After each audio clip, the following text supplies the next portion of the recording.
વિદ્યાર્થી મિત્રો, આમ તો આપણે મોટા ગજાના ગુજરાતી વાર્તાકાર કહી શકાય એવા 7-8 વાર્તાકારની વાત કરી છે. પણ ગુજરાતી વાર્તાનું વળું બદલનારા બે સર્જકો જયંત ખત્રી અને જયંતી દલાલ, એમાંથી ખત્રી વિશે વાત કરી છે, પણ જયંતી દલાલ વિશે વાત બાકી છે. એમ તો ચુનીલાલ મડિયા પણ બાકી છે, એમની પણ કરીશું ક્યારેક, પણ આજે જયંતી દલાલની વાત. વાર્તાકાર જયંતી દલાલ ગુજરાતી ટૂંકી વાર્તાના કેટલાક અગત્યના સ્થિત્યંતરોમાં જયંતી દલાલ ગુજરાતી વાર્તાને આગવો વળાંક આપનાર વાર્તાકાર છે. પોતાની વાર્તાઓને કલા તત્વની કસોટીએ ચડાવતા દલાલની વાર્તાઓમાં રચના રીતિના વિવિધ પ્રયોગ જોવા મળે છે.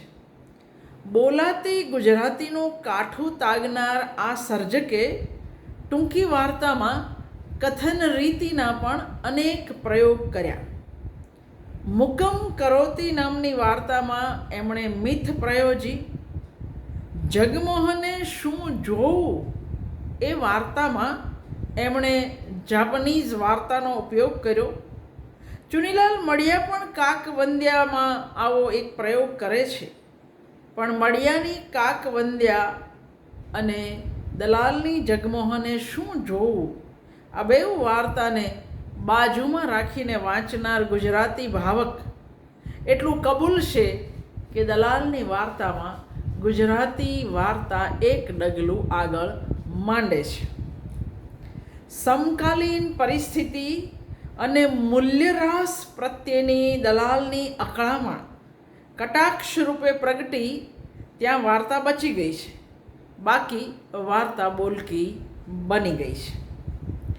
પરંપરાગત મૂલ્યો કે માન્યતાઓ સામે દલાલની વાર્તાઓ માથું ઊંચકતી લાગે. આ ઘેર પહેલે ઘેર એ એમની બહુ જાણીતી વાર્તા. એની સવિતાના પલટાતા મનોવલણમાં ગુજરાતી ભાવક સ્ત્રીની બદલાતી છબી જોઈ શકે છે. ઘટનાનું તિરોધાન કે ઘટનાનું ગૌણત્વ આપણે ત્યાં કોઈ જાતના ઉહાપોહ વગર જયંતી દલાલથી શરૂ થઈ ચૂક્યું હતું. આભલાનો ટુકડો, જગમોહને શું જોવું, ઉત્તરા કે મનનો માળો, આ વાર્તાઓમાં આંગળી મૂકીને બતાવી શકાય એવી ઘટના છે ખરી? જયંતી દલાલ પાસેથી ગુજરાતી વાર્તાને કેટલા યાદગાર પાત્રો મળ્યા. આ ઘેર પહેલે ઘેરની સવિતાની ખુદદારી, જગમોહનને લાધેલી નવી દૃષ્ટિ, ઝાડ ડાળ અને માળોના નૃસિંહ પ્રસાદ અને શાંતિદાના વ્યક્તિત્વની ધાર, ટપુભાઈ રાતડિયા, ઉત્તરા કે ઊભી શેરીએ વાર્તાના કાનો અને જમખુ. દલાલ પાસેથી આપણને 8 વાર્તા સંગ્રહમાંથી કુલ 147 વાર્તા મળે છે.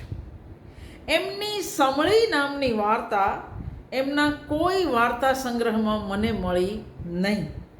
નવાઈ એ છે કે રાધેશ્યામ શર્માના સંપાદનમાં આ વાર્તા છે. એટલે એક આશ્ચર્ય છે કે દલાલે તો પોતાની વાર્તાઓમાંથી જ એક ઈશત નામનો વાર્તા સંગ્રહ કરેલો, ત્યાં પણ સમળી નામની વાર્તા નથી. એમનો પહેલો સંગ્રહ 1944માં ઉત્તરા, બીજો જૂજવા 1950, ત્રીજો કથરોટમાં ગંગા 1950, મુકમ કરોતી ચોથો 1953, પાંચમો વાર્તા સંગ્રહ આ ઘેર પહેલે ઘેર 1956, છઠ્ઠો અડખે પડખે 1964 અને સાતમો એમણે ઈશત 1963માં. એની અંદર એક જ વાર્તા નવી છે, બાકીની 23 વાર્તાઓ આગળની છે. અને એમનો 8મો છેલ્લો વાર્તા સંગ્રહ યુધિષ્ઠિર એ 1968માં બહાર પડે. એટલે 146 અને એક સમળી બરાબર 147. એમાંથી એમણે 2 વાર્તાઓમાં એવું લખ્યું છે કે આ મેં વિદેશી વાર્તાઓ પરથી લખી છે, એટલે એને 2ને બાદ કરીએ તો દલાલે કુલ 145 વાર્તા લખી છે એવું આપણે કહી શકીએ. જયંત ખત્રીની તમામ વાર્તાઓ એક સાથે વાંચનાર ભાવક એવું કહેશે કે લગભગ 80% વાર્તાઓમાં ખત્રી વાર્તાકાર તરીકે નિષ્ફળ નથી ગયા. પણ એની સામે જયંતી દલાલની બધી વાર્તાઓ એક સાથે વાંચનાર ભાવકને એવું લાગશે કે એમણે કેટલી બધી સાવ નબળી વાર્તાઓ પણ વાર્તા સંગ્રહમાં સમાવી છે. વર્ષોથી આપણે બધા જયંતી દલાલની શ્રેષ્ઠ વાર્તા વાંચતા આવ્યા, એટલે એમને કલ્પના પણ ન આવે ગુજરાતી વાચકને કે દલાલ જેવા સભાન સર્જક લગભગ 25થી 30 એટલી હદે નબળી વાર્તા આપે કે એણે વાર્તા સંગ્રહમાં શું કામ લીધી. લખાઈ તો જાય, છપાઈ પણ જાય, પણ સંગ્રહમાં શા માટે? એ પ્રશ્ન દલાલ જેવા સભાન સર્જક માટે તો ચોક્કસ જ થાય. એમની કેટલી બધી વાર્તાઓમાં ભૂખની વાત વારે વારે આવે છે. દાખલા તરીકે આઝાદ ખૂની, મુઠ્ઠી ચોખા, 2 બંગડી, મૂંગો માંગે ત્યારે, ચિત્રગુપ્તના દરબારમાં, છાંટા, અનાદિ અનંત. આ બધી વાર્તાઓમાં ભૂખની વાત આવે છે. એક દિવસ એમની જે વાર્તા છે એ કલ્પનાને ગમી જાય એવી વાર્તા. આ વાર્તાની અંદર એવું છે કે અચાનક કોઈ હુકમ થાય અને બધા જ ધનિકોને પહેરે કપડે ઘર છોડી દેવા પડે. વળી પાછો બીજો હુકમ થાય કે 12 કલાકની અંદર પેટ ભરવા માટે કોઈને કોઈ કામ શોધી લેવાનું. તો આ બાપ દાદાના જમાનાથી બેઠા બેઠા ખાનારાઓ શું કરે? એમની દલાલની જીવન જાગ્યું મહેફિલ, કાગળનો લખનાર, પરગજુ, લીલા લીમડાની એક ડાળ મીઠી, દુર્બેન, બુદ્ધિએ શોધેલો ઈલાજ. આ બધી વાર્તાઓ વાર્તા રસ પૂરતી બરાબર છે. તો અડખે પડખે, 2 બંગડી, જગત કાજી, સેકન્ડ હેન્ડ ઢોલક, ઈલાજ એ એમની પ્રમાણમાં સારી કહી શકાય એવી વાર્તાઓ છે. પણ આ વાર્તાઓ લેખકની બધું જ કહી દેવાની આદતનો ભોગ બની જરાક બોલકી બની ગયેલી વાર્તાઓ છે. હિજરાયેલો, એક દિવસ, કહું ન કહું એ એમની સારી બનવાની શક્યતા ધરાવતી વાર્તાઓ છે. એટલે ટૂંકમાં દલાલ પાસેથી આખી સારી કહી શકાય એવી માંડ 20 વાર્તા મળે છે. બાકી અમુક વાર્તા રસ માટે સારી છે, અમુક છેલ્લે સુધી સરસ ચાલે અને અચાનક જ બોલકી થઈ જાય એ પ્રશ્નો એમની વાર્તામાં છે. કટાક્ષના શસ્ત્રથી દલાલ ઘણું બધું કહી શકે છે. આ સર્જક પાસે વાર્તા કહેવાના કેટલા બધા કિમિયા હતા. મોહન ધુળાની હિસ્ટ્રી ટિકિટ એ વાર્તામાં ડાયરી છે. ફાલ્ગુનીના લગ્ન એ પત્ર રીતિથી લખાયેલી વાર્તા છે. સેકન્ડ હેન્ડ ઢોલક એ પાત્ર દ્વારા કહેવાય છે. ચુંદડીઓ વાર્તા કૂતરાના ફોકલ પોઈન્ટથી કહેવાય છે. મુકમ કરોતી વાર્તા દલાલ ગરુડના મોઢે કેવડાવે છે. જગમોહને શું જોવું આ વાર્તા એક જ પાત્રને કેન્દ્રમાં રાખીને કહેવાય છે. મુકમ કરોતી વાર્તામાં પલટાયેલા સમયમાં ઈશ્વરનું સ્થાન, ધર્મનું સ્થાન વગેરે વિશે સાવ હળવી રીતે વાત મૂકતા લેખકે આખી વાર્તાને કટાક્ષ બનાવી દીધી છે. પુરાકથાની શૈલી પ્રયોજતા દલાલે વાર્તામાં વાર્તાનો પણ અહીં પ્રયોગ કરી લીધો છે. સદાય આનંદમાં રહેનારા વિષ્ણુ ભગવાન ઉદાસ, કંટાળેલા, થાકેલા કેમ લાગે છે એ બાબતે ગરુડને આશ્ચર્ય થાય છે. ગરુડના પ્રશ્નના જવાબમાં વિષ્ણુ ગરુડને લઈ અને એક નગરમાં જાય છે. એ નગરમાં એક મહેલની અગાશીમાં નકલી વિષ્ણુ અને નકલી ગરુડને જોઈ અસલી ગરુડ ચોંકી ઉઠે છે. વાર્તામાં વાર્તાની પ્રયુક્તિ દ્વારા વિષ્ણુ ગરુડને સુથાર અને વણકરની દોસ્તીની માંડીને વાત કરે છે. કઈ રીતે વિષ્ણુ ભગવાને પોતાની માનહાનિ થતી અટકાવવા, પ્રતિષ્ઠા જાળવવા યુદ્ધ કર્યું એની વાત કરે છે. ગરુડને પ્રશ્ન થાય છે, નકલીની વહારે ધાઈને ધર્મનું રક્ષણ? જવાબમાં વિષ્ણુ કહે છે, પંખીરાજ, આજના સમયમાં તો તમારા વિશે કોઈના હૃદયમાં ભક્તિ હોય એ જ ધર્મ. ધર્મનું સ્વરૂપ બદલાય એટલે અધર્મનું રૂપ પણ પલટાય. સાવ હળવી રગે લેખક કેટલી બધી મોટી વાત કહી શક્યા. એમની કેટલી બધી વાર્તાઓમાં વાત બાહ્ય સ્તરે નથી ચાલતી. જાત સાથેની અથડામણ, મથામણને વ્યક્ત કરવાની એમની રીતો નોખી નોખી છે. જગમોહને શું જોવું આ ઘેર પેલે ઘેર, ઝાડ ડાળ અને માળો, હું હું એ વાર્તાઓમાં ભાવક જોઈ શકે છે કે જાત સાથેની પાત્રની અથડામણ કેવી હોય. જગમોહને શું જોવું વાર્તામાં લેખકે જાપાની લેખક તાત્ઝુકો ઇશિકાવાની વાર્તા અંધારામાં આવતા ખ્યાલને સન્નિધિકરણની પ્રયુક્તિથી મૂળ વાર્તાની સમાંતરે પ્રયોજી છે. કલ્પનાના લોકમાં લેખકે આપણા માટે કલ્પના અને વાસ્તવનું સર્જન કર્યું છે. વાર્તા અમુક કલાકની જ છે. વળી એટલો સમય પણ સ્થૂળ નથી, ચૈતસિક સમય છે. વાર્તા મુખ્ય પાત્ર જગમોહનની છે અને એના માનસમાં ચાલી રહી છે. ભાવક જગમોહનના પલટાતા જતા ભાવ જગત સાથે તાલ મિલાવે છે. પરિણામે જગમોહનનું સંવેદન ભાવકનું સંવેદન બની જાય છે. આંખ દેખાડવા ગયેલા જગમોહનને ડાક્ટરે આટલું જ કહ્યું છે કે કીકી પાછળની નસ તૂટી ગઈ છે અને ત્યાં લોહી જામી ગયું છે. આને રેટિનલ વેઇનનો થ્રોમ્બોસિસ કહે છે. Such patients should take their life philosophically.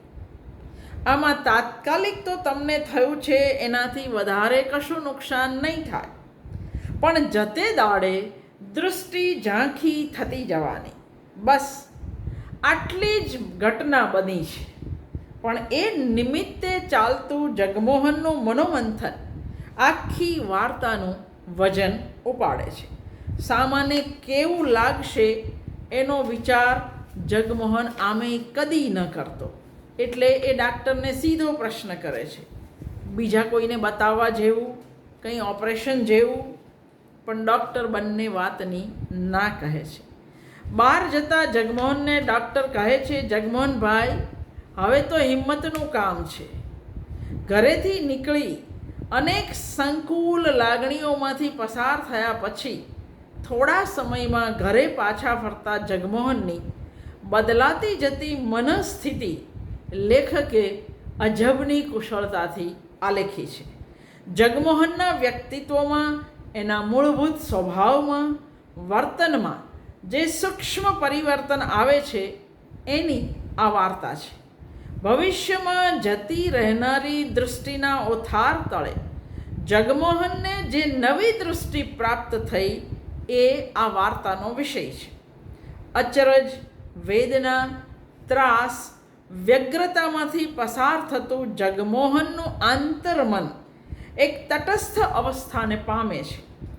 એના શરૂઆતના અચરજ અને પછીના ત્રાસનો લેખકે કલ્પનો અને દૃશ્યની મદદથી કલાત્મક રીતે નિરૂપણ કર્યું છે.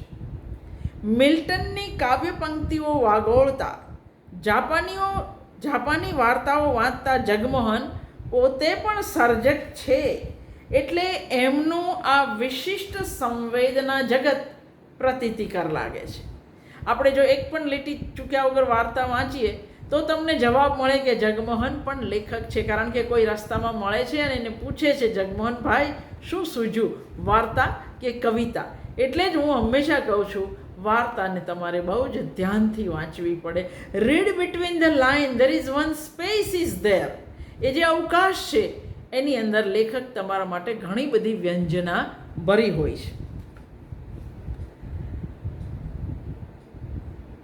મિલ્ટનની કાવ્ય પંક્તિઓ વાગોળતા, જાપાની વાર્તાઓ વાંચતા જગમોહન પોતે પણ સર્જક છે. એટલે જ વાર્તાના આરંભે દૃષ્ટિ જતી રહેવાની જે આખા કલ્પનોનું જગત છે, એક અક્ષર પર બીજા અક્ષરનું મકોડાની જેમ ચડી જવું, બારીના સળિયાઓનું ઓવરલેપિંગ થવું, એ કોઈ સામાન્ય માણસ આવું ન કલ્પી શકે જે જગમોહન કલ્પે છે. એટલે સર્જકે એ પ્રતીતિ કરતા ઊભી કરવી પડે. પત્નીને કઈ રીતે વાત કરીશ એની ચિંતામાં ઘર તરફ જતા જગમોહનના ચિત્તમાં અચાનક જાપાની લેખક તાત્સુકો ઇશિકાવાની વાર્તા અંધારામાં આવતા ખ્યાલ ઝળકી ઉઠે છે. જાપાની વાર્તાની પત્ની સાથે પોતાની પત્નીને મનોમન સરખાવતો જગમોહન પોતાની પત્ની વધારે સ્નેહાળ છે એવો સંતોષ લઈ શકે છે. સતત જાપાની વાર્તાના કાલ્પનિક વિશ્વમાં પ્રવેશતો અને વાસ્તવના વિશ્વમાં પાછો ફરતો જગમોહન આપણી સામે કાલ્પનિક વિશ્વમાં વાસ્તવ અને કલ્પનાનું જગત એમ બે વિશ્વ સન્નિધિકરણની પ્રયુક્તિ વડે ઊભા કરી આપે છે. પત્ની સાથે જગમોહને આખી જિંદગી છણકા કે ગુસ્સો કરવા સિવાય બીજું કંઈ કર્યું નહોતું. એ પેલી જાપાનીઝ વાર્તા યાદ આવવાથી જગમોહનને ભાન થાય છે. એક ક્ષણ તો એવી આવે છે કે જ્યારે વાર્તાની અંદર પત્ની પેલા પતિ બધું ઢોળી કાઢે છે, દેખાતું નથી એટલે, અને ખીજવાય છે, ત્યારે જગમોહન મનોમન કહે છે કે ના ના, મારી તો ના ખીજવાય. ઘરે પહોંચતો જગમોહન પત્નીના ચિંતાભર્યા સ્વર અને ચિંતાભરી નજરથી થંભી જઈ એક ધારો પત્ની સામે તાકી રહે છે. પત્ની પૂછે છે, કાશ્મીર જુઓ છો કે તાજમહેલ? એના જવાબમાં જગમોહન કહે છે, મારે તો આ મોઢું જોવું છે. એ મોંમાં જોવા જેવું કશું નથી એવું પત્ની કહે ત્યારે જવાબમાં જગમોહન કહે, ગાંડી, એ મોં જોયું જ ક્યારે છે? અને વાર્તાનું શીર્ષક સ્પષ્ટ થઈ જાય છે. જગમોહન વિચાર કરતો હતો કે દ્રષ્ટિ છે ત્યાં સુધીમાં શું શું જોઈ લેવું, અને અચાનક જવાબ મળી જાય છે, શું જોવાનું. એટલે જગમોહને શું જોવું, આ શીર્ષક જોવું છે, જોયું નથી, જોવું. શું જોવાનું આટલા ઓછા સમયમાં? એટલે કહે છે કે ગાંડી, એ મોઢું જોયું જ ક્યારે છે? લેખકે જગમોહનના વ્યક્તિત્વ, શોખ, વ્યવસાય વિશે કોઈ સ્થૂળ વિગતો નથી આપી. વાચકે જે કંઈ પામવાનું છે તે વાર્તામાંથી જ પ્રગટ થવાનું છે. આખી વાર્તામાં કોઈ જગ્યાએ જગમોહનની શ્રુતિગોચર વિશ્વ પ્રત્યેની આસક્તિ પ્રગટ થઈ જ નથી. એનું દૃષ્ટિગોચર આસક્તિ જ પ્રગટ થાય છે. કદાચ એ કારણે આંખનું વિશ્વ ખોવાઈ જવાની આશંકાનો આઘાત વધુ તીવ્ર બન્યો છે. રઘુવીર ચૌધરી આ વાર્તાને રાવી પાઠક પછી ગુજરાતી વાર્તાના વિકાસનો બીજો તબક્કો સૂચવતી વાર્તા કહે છે. એ સમગ્ર વાર્તા માટે તો સાચું છે જ, પણ સાથે સાથે કથન રીતિના પ્રયોગની દૃષ્ટિએ તો એ સવાયું સાચું છે. મનનો માળો કે આભલાનો ટુકડો, આ બે વાર્તાઓમાં આંગળી મૂકીને બતાવી શકાય એવી સ્થૂળ ઘટનાનો અભાવ છે. મનનો માળો વાર્તામાં અતિશય સૂક્ષ્મ સંવેદનને ઝીલવા મથતા લેખકે માણસ જાત પ્રત્યેની પક્ષી જગતની ભીતિને પણ આલેખી છે. માંદો પડેલો વાર્તાનો કથક ઘરમાં સૂતા સૂતા બુલબુલની માળો બાંધવાની લીલા જુએ છે. ડાળખીઓ નીચે પડી જાય છે એટલે બુલબુલની મદદ કરવા માટે એ છાજલી બાંધે છે, પણ એના કારણે બુલબુલ ઠામુકા બંધ થઈ જાય છે આવતા. વિશ્વાસ તો ન બંધાયો, ઉલટાનો હતો એ પણ તૂટ્યો. આભલાનો ટુકડો કે જગમોહને શું જોવું વાર્તાના કલ્પનો, જયંતી દલાલ વાર્તામાં કેવી કવિતા કરી જાણે એના દ્રષ્ટાંત છે. કથાનાયક રમણને આકાશ એટલે કે આભલું એ બહુ વહાલું છે, પણ નોકરી છૂટી જવાને કારણે પોતાનું ગમતું ઘર છોડી પોળની ભરચક વસ્તીમાં રહેવા જવું પડ્યું. પતિની આકાશ માટેની ઘેલછા જાણતી પત્ની દક્ષા 3 દાદર ચડીને પાણી ભરવું પડે તો પણ 3જા માળનું અગાશીવાળું ઘર પસંદ કરે છે. રમણનો આકાશ પ્રેમ દર્શાવતા લેખકની કલમે એક કરતાં વધારે વાર કવિતા કરી લીધી છે. પત્નીને ગુરુનો તારો બતાવતો રમણ કહે છે, અમારા ગામમાં ગાંજો પી મસ્ત બનેલા બાવાની આંખ આ મંગળ જેવી લાલ લાગતી.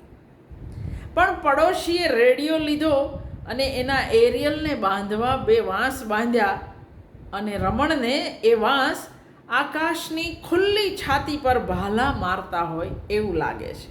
એને થાય છે કે મારું આભલું કોઈ લઈ ગયું. એ વાંસ એના મનમાં ખીજ અને બેચેની પેદા કરતા હતા. પડોશીને આ બધું હઠાવી લેવાનું કહેવાનું એ વિચારે છે, પણ કોઠાડાઈ પત્ની મીઠું મલકતા એને કહે છે, એ કંઈ આપણું આભલું થોડું છે. અકળાઈને રમણથી કહેવાઈ જાય છે, મેં ક્યાં કહ્યું કે આભલું મારું છે, પણ આ તો આકાશમાં ઉકરડો કરે છે. પણ એક દિવસ દક્ષા રમણને બરછીની જેમ આંખમાં વાગતા વાંસ પર બેઠેલા પોપટ બતાવે છે. હવે રમણ શું બોલે?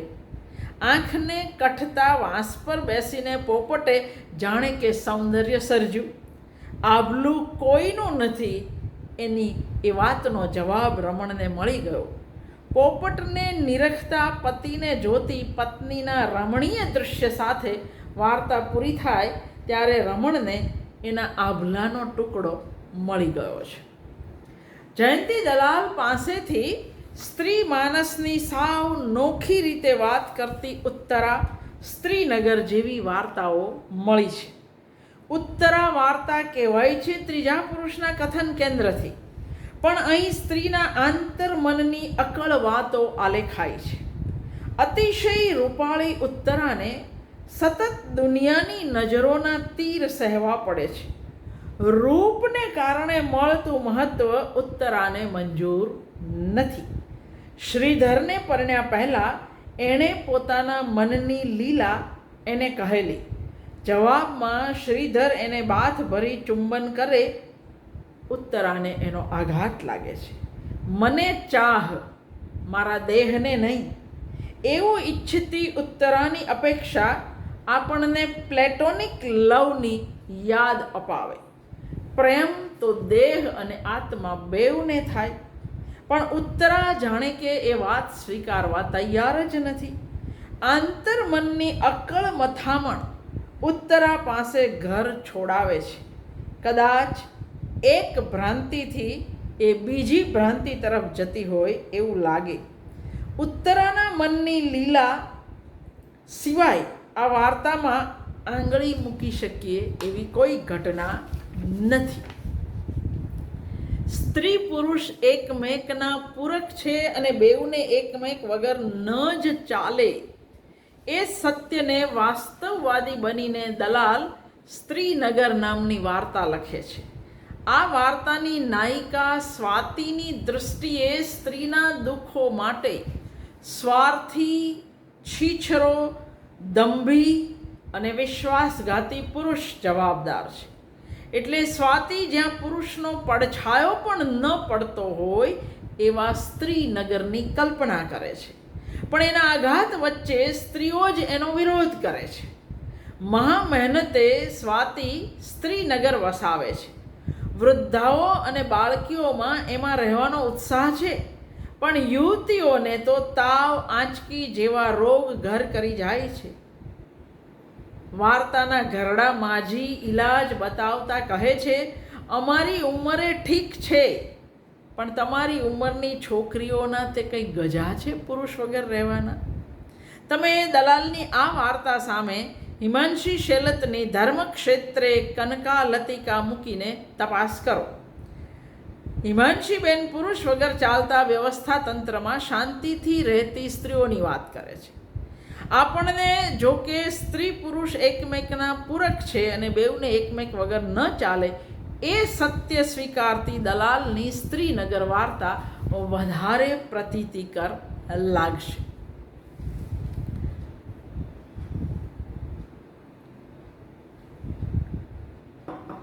દલાલની અતિશય જાણીતી વાર્તા અને નારીવાદી આંદોલનોની જાણે કે આગાહી કરતી હોય એવી આ ઘેર પહેલે ઘેર વાર્તા નારીની સાવ નોખી છબી પ્રગટ કરે છે. આ વાર્તા કહેવાય છે સર્વજ્ઞના કથન કેન્દ્રથી, પણ એના કેન્દ્રમાં છે સવિતાનો પોતાની જાત સાથેનો તુમુલ સંઘર્ષ. 10-12 વર્ષના દાંપત્ય જીવન પછી સવિતાનો પતિ પુલિન કોઈ બીજી સ્ત્રીના પ્રેમમાં પડ્યો અને ઘર છોડીને ગયો. દીકરો વિક્રમ પણ પહેલે ઘેર ગયો, કારણ કે ઈચ્છે ત્યારે આ ઘેર તો આવી શકાય. સવિતા એને આમાંનું કંઈ યાદ કરવા નથી માંગતી, પણ છતાંય એને દાંપત્યની પ્રેમાળ ક્ષણો ધરાર યાદ આવે છે. વર્ણનો લગભગ બધી જગ્યાએ વાર્તાના અંગભૂત બની શક્યા છે. બોરસલ્લીનું ઝાડ અને પવનની આછી ફૂંકે ખરતા ફૂલોની વાત કરનારો પુલિન બીજીને ત્યાં ચાલ્યો ગયો ત્યારે સવિતાનું મન કહે છે, લાખ લાખ ફૂલને ઝુલાવતી ડાળી એમને એમે જ રહી, પણ પવનની ફૂંક ન લાગી. એ તો બીજા ઝાડની ડાળીને ફૂંક મારવા અને એના ફૂલ ખેરવવા જતો રહ્યો. સવિતાના હાથમાંથી વાર્તાના આરંભે માત્ર વઘારની વાટકી જ નથી ઉછળી, એની સાથે એના મનમાં દાંપત્યના વર્ષો, મધુર ક્ષણો અને બીજું કેટલુંય એક સાથે ઉછળ્યું છે. ભૂતકાળ અને વર્તમાનને નજીક મૂકવા માટેની દલાલે યોજેલી લીલા જુઓ. પુલિન એને વીજી કહેતો. એ યાદ આવતા સવિતાનું મન પડઘો પાડે છે. વીજી? ના, વીજી નહીં, બીજી. સવિતાનું મન પુલિન તરફે દલીલ કરે છે.